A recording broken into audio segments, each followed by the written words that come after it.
way, he definitely showed up so he could protect himself, right? Because he was worried about his identity being revealed. Yeah. But then he says he just kind of says this real quick. He said the Sokovia Accords are repealed. I didn't know that. Did what? So let's back up, Mike. What movie were the Sokovia Accords signed into law? That was right after the Scarlet Witch accidentally blew up a building when she was saving lives. And she blew up a building with some Wakandan citizens. Like a little piece out of the building, not like an entire building. She killed a lot of people by accident. But what movie was that in? Captain America Civil War. Oh, okay. Civil War, okay. Now, this is the first we've ever heard from anyone in the MCU that the Sokovia Accords were repealed. So this for the listeners, the Sokovia Accords were created because when Wanda did that, the UN and the governments of the world wanted some rules and regulations for being a superhero, and that's what the Sokovia Accords were created.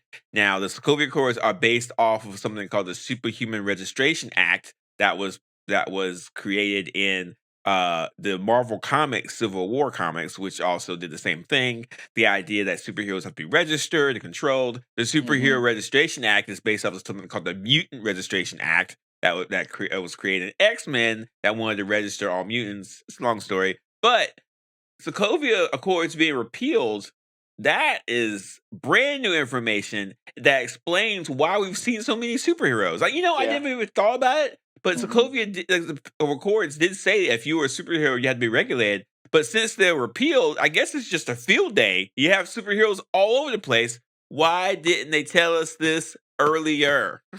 I don't understand. Thoughts? I mean, I didn't even catch that really on the watch through. But it's the most important thing of the episode. The most important thing. But it changes. It changes well, it answers so much. The questions everybody's been asking about where are all these people coming from? Where are they coming from? How is it legal? And apparently, so from what we heard from Matt Murdock, it's completely legal to be a superhero. In fact, like the judge didn't bat an eye that one of this guy here has a super suit that lets him fly and was putting jet fuel into it. He was like, "Well, that's fine." Like apparently, being a superhero is a thing that you could just and do. apparently, you can make suits for superheroes, no problem. So you're not considered like an illegal weapons dealer or anything. Here's an issue, though, Mike. The Sokovia Accords were still in place in which movie that we both watched and loved?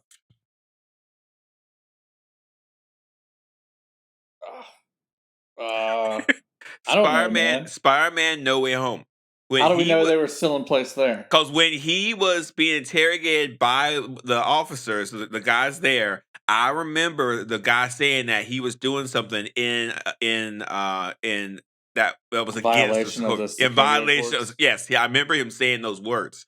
So between Spider-Man No Way Home and She-Hulk episode 8, somehow the Sokovia Accords were repealed. We have No Way Home. That's the last of the Spider-Man movies, right? Yes. Well, of those, the latest. Yeah, because remember, Spider-Man, they held Spider-Man, but then like they let him go. So it was like, hey, okay, you can be a superhero, go ahead. But it's still strange, like. Something this big, the Sokovia Accords being repealed, you would think they could have had a whole episode about this on She-Hulk. It's a legal thing. They could have had a whole episode where she works with the person and they repeal the Sokovia Accords. It's very strange how to just drop this in. And it changes everything. So all of a sudden, being a superhero is not only okay, it's you do what you want. So it changed, and it kind of, the show, we've definitely seen a lot of superheroes, and we've all asked, why are we seeing so many superheroes? And now we get to see it, which is it's just odd. It's an odd thing to happen so quickly.